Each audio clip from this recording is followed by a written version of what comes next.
Ok, dans les commentaires, on m'a demandé de parler du mot other en anglais, mais en particulier une expression intéressante sur laquelle je reviendrai dans un instant. Déjà, other à la base, c'est très simple, c'est littéralement autre, comme par exemple the other day, l'autre jour, ou encore other people, d'autres personnes, etc. Mais il y a quand même 2-3 petits trucs à dire sur ce mot. Tout d'abord, il y a ce truc bizarre pour un autre. Par exemple, je ne veux pas celui-là, j'en veux un autre, eh bien on dira simplement another. C'est littéralement un autre, mais il n'y a pas d'espace. Et pourtant, séparé, ça marcherait très bien.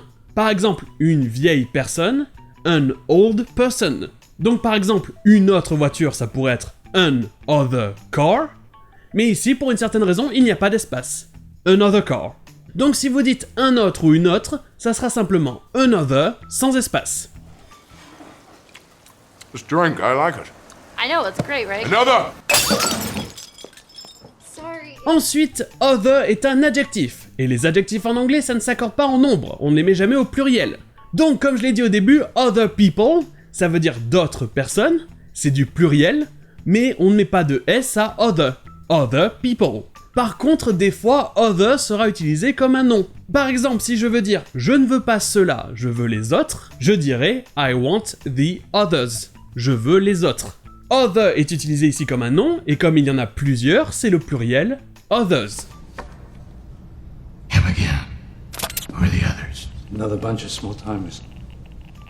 Bon, ici c'est un peu bizarre parce qu'il y a une autre façon de dire ça en anglais. The others, c'est en quelque sorte une façon plus courte de dire the other ones. Et je reviendrai sur l'utilisation de one ici parce que comme on l'a vu pour ones il y a pas longtemps, ça peut être compliqué. Mais ce que je peux vous dire ici, c'est que the other ones, ça veut dire les autres, comme the others, sauf qu'ici c'est utilisé donc comme un adjectif pour le nom ones, donc il n'y a pas de S au pluriel. The others, ou alors the other ones.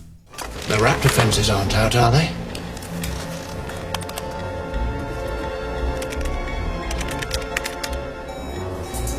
No, they're still on. Why the hell would he turn the other ones off? Et enfin, le commentaire parlait de every other.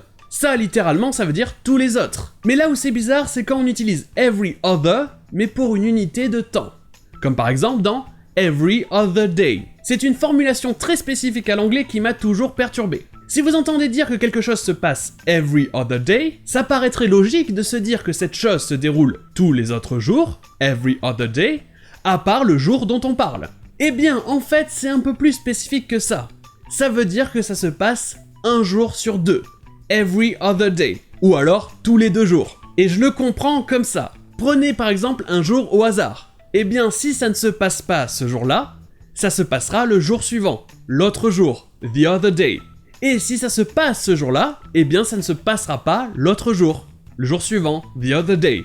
Donc, every other day, c'est en quelque sorte toujours l'autre jour. C'est simplement un jour sur 2, mais avec un raisonnement un peu bizarre. Et ça marche aussi pour d'autres unités de temps, comme par exemple every other week, une semaine sur 2, ou alors pour parler d'un jour, every other Monday, un lundi sur 2. And this is my son, Nick, and we hail from Brooklyn. Well, I do. I mean, he comes out and stays with me on Wednesdays and every other weekend. Et voilà pour cet épisode sur Other, et sur ce je vous dis, à demain!